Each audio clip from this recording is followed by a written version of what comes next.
Welcome back, everybody. My name is Jason. I'll be your host on this CFL talk show, Hussey's Huddle. Today, I'm going to be attempting to do a mock draft. Now, keep in mind, I've never done one of these before, and it's bound to be super inaccurate. This draft is very hard to pin down as it is. Even in regular years, though, like, the CFL draft, it's much more difficult to predict than, say, the NFL draft or NBA draft or something like that. It's just very difficult to pick because it all has to do with teams' certain needs and how they value certain prospects. They have to really weigh everybody's potential versus their chances of actually signing in the CFL, and that's really what makes it really difficult to be a CFL GM, and I really don't envy them this time of year, but I'm going to give my best shot at it today, and I also have an announcement of sorts. Tomorrow, I'm going to, God willing, if everything works out, I'm going to try to do a live stream here on the channel, the first one ever during the CFL draft, just reacting to some of the picks. It won't be super high-tech, guys. I'm sorry about I haven't really put any really preparatory work into it. I just want to talk to you guys during the draft if anybody is willing to hop on and talk with me. And, yeah.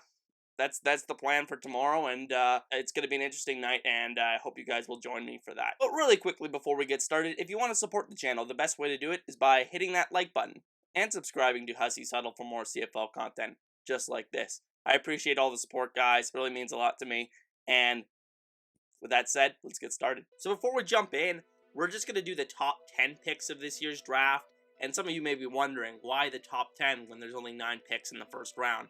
Well, that's because Montreal does not own their own selection, and I wanted to cover one pick for every team, and that's what we're going to be doing in this video. Now, starting at number 1, we have defensive end Daniel Joseph going to the Hamilton Tiger Cats out of UNC. The Tiger Cats are loaded at plenty of their Canadian positions that they plan to start in 2021, and they're really in a position to get the best player available, so it could go multiple ways. Doubling down on last year's first rounder Mason Bennett out of North Dakota is a really good way to try to ensure depth on the defensive line as defensive tackle stalwart Ted Laurent ages. You know, even though Teddy's such a great player for the Tiger Cats, he's getting up there in age, and you don't know how long he's going to be able to continue at that high level. Moving on to number 2, we have the Saskatchewan Roughriders on the clock, and I have them taking defensive tackle Mohamed Diallo out of Central Michigan. He's essentially the consensus defensive tackle in this year's draft, and he might not come to the CFL for another year, but I think Saskatchewan looks to the future here and sees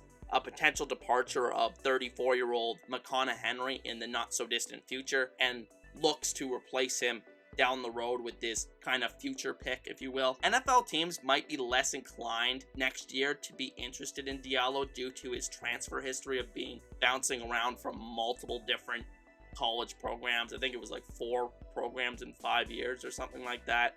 And so I think he's going to be a future CFL guy, and that's why Saskatchewan will pick him at number 2 in this mock draft. Now at number 3, Winnipeg's going to be on the clock, and I thought long and hard about this one, and I'm going with offensive lineman Logan Bandy out of Calgary. Not that offensive line is much of a need for Winnipeg, with them having one of the best starting units in the league. However, I think they are a team that values their offensive line depth heavily, and the offseason departure of 6th man Cody Speller is more impactful than some might think. They traded him to Toronto this offseason. More importantly, though, Winnipeg just needs more national bodies for next season's roster, and Bandy is seen by many as the most surefire day 1 offensive lineman in this draft class, so I think he's the pick here if he's there at number 3 for Winnipeg. They could go a number of other ways, but I just think that they want to solidify that depth behind their starting offensive lineman with the departure of Speller. Moving on to number 4, and the BC Lions are going to be having this pick. I have them selecting offensive lineman Bryce Bell out of Laurier. If Bandy falls to the Lions at number 4, I think they'll likely take him, but in this scenario, he's off the board by the time BC picks. That being said, I really do believe that BC desperately needs to address their offensive line early in this draft, and I think they will. And I think regardless, they're going to take an offensive lineman with this pick, regardless of who's on the board and who's off the board at this point. And Bell is the pick here as a fast riser in this class that may not be as highly regarded as some of the other offensive linemen in this draft class, but he's one of the guys that is seen as not receiving any NFL interest and will be in the CFL come 2021. And make no mistake, the Lions need that offensive line help now and really need to solidify that national side of that offensive line as we go into 2021. At number 5, the Edmonton football team, which it's really driving me nuts. When is this team name going to be announced? I hope I'm not the only one that feels that way. And here, this pick made too much sense. I'm going with linebacker Ben Hladik out of UBC. Edmonton is honestly loaded with national players on both sides of the ball, so they can afford to take a swing on a potential high upside player like Hladik. He has gained steam during this draft process due to his excellent performance in the timing drills and the bench press at the CFL Combine. The virtual combine, that is. In fact, Hladik put up more bench reps than many offensive linemen in this draft. He's just probably the most freak-like athlete in this draft class. Hladik gives Edmonton a top Canadian athlete to groom, as they don't really have anybody at that linebacker spot, and they don't really have any really urgent needs behind their current starting players that are projected to be their national starters in 2021. So I think Hladik makes a ton of sense as a long-term upside pick that could develop into an elite starter down the road if he's given the right development. And he's also going to be, just because of the great athlete he is, he's going to be a great special teams player from day one in the CFL, and I think he just provides so much upside here at number 5. Moving on to number 6, I have the Ottawa Redblacks selecting offensive lineman Sage Doxtater out of New Mexico State. GM Marcel Desjardins has a draft history of taking offensive linemen in the first round. I think he's taken an offensive lineman in every first round since he's been the GM, other than last year where he took Adam Auclair out of Laval. And Doxtater might just have the highest ceiling of any offensive lineman in this draft. He is reportedly returning to school for a 5th season, but I suspect he will still go high on draft day regardless. His technique needs some work, but the dude is 6'7", 350 pounds,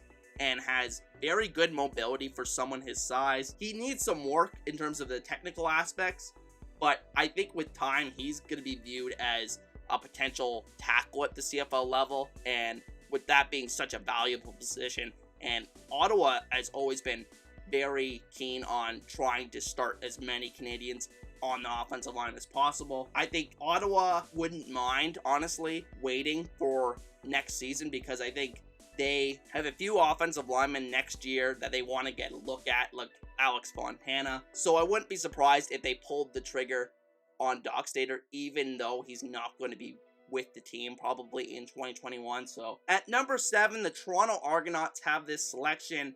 And another one I struggled with, but I'm going with defensive back Nelson Lokombo out of Saskatchewan. The Argos could go a number of ways with this pick, but with so many offensive linemen already selected, which I see as their biggest need, I could see them going with Lokombo. He can help the Argos on special teams while providing some much needed positional flexibility in this team's back 8, because they have 3 Canadians projected to start in the back 8 with Muamba, Judge, and Arjun Colquhoun in the secondary. Lokombo provides that positional flexibility to potentially play DB or linebacker at the CFL level, and I think he's just a really good backup to have as we go here in the future. Now moving on to Calgary at number 8, I have them taking offensive lineman Pier-Olivier Lestage out of Montreal. I am pretty confident that Calgary will be looking in the direction of offensive line early in this draft, with the need to replace the upside left behind by the retirement of Shane Bergman, who is one of the best offensive linemen in all of the CFL. Lestage actually just signed a deal with Seattle as an undrafted NFL free agent this past weekend, but at this point in the draft, most of the most instant impact offensive line guys are gone. Like I said, with Bell and Logan Bandy already off the board, those guys are seen as probably the most impactful guys that are going to be there right at the start of 2021 CFL training camp. But that being said, those that are left are mostly the guys fitting the same criteria as Lestage, and I think that Lestage is also the most high potential guy left, and it's going to be interesting to see if they take him. At number 9, the Hamilton Tiger Cats find themselves on the clock again via a trade made a few years ago with Montreal that involved Johnny Manziel and a couple first round picks. And with this pick, I have them selecting wide receiver Terrell Jana out of Virginia. Jana is regarded by many as the most polished CFL likely receiver in this draft class, and him being selected by the Tiger Cats here makes a ton of sense. The team doesn't really have that proven blue chip Canadian prospect at receiver, and Jana fits the bill as an upgrade to what they currently have at that position.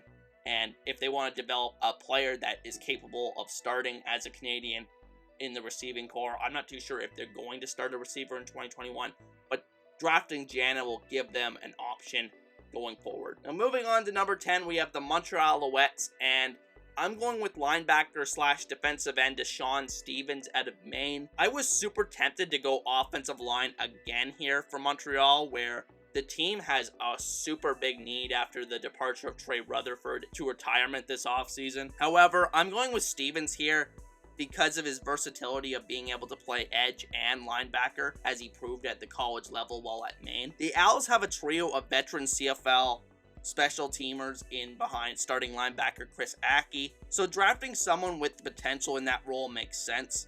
Even though Stevens might end up as more of an edge player, the Owls could certainly use some help there as well, where they don't really have that established Canadian defensive lineman to plug and play there. And, you know, it's always good to add a potential blue chip prospect that has that positional versatility. You can't really go wrong with that. And Stevens might be athletic enough to play some special teams here and there. And with that said, that is going to be the end of my first ever mock draft on the channel. Thank you all for watching. I hope everyone will join me for the draft stream tomorrow. I'm really excited for it. I may be a little bit nervous on the live stream, guys, because never done it live before, but I'm really excited for it, and just to react to all the picks and, you know, just give my thoughts. And it's going to be interesting to see what prospects really rise to the top of the minds of CFL talent evaluators this season, because it's been an off season, as we all know, like no other. With that said, that is going to be the end of today's video. I want to thank you everyone for watching. Once again, my name is Jason. If you want to support the channel, the best way to do it is by hitting that like button and subscribing to Hussey's Huddle for more CFL content just like this. You could also support the video by sharing with a friend. I would greatly appreciate that as well. And with that said, I'll see you guys next time. Peace.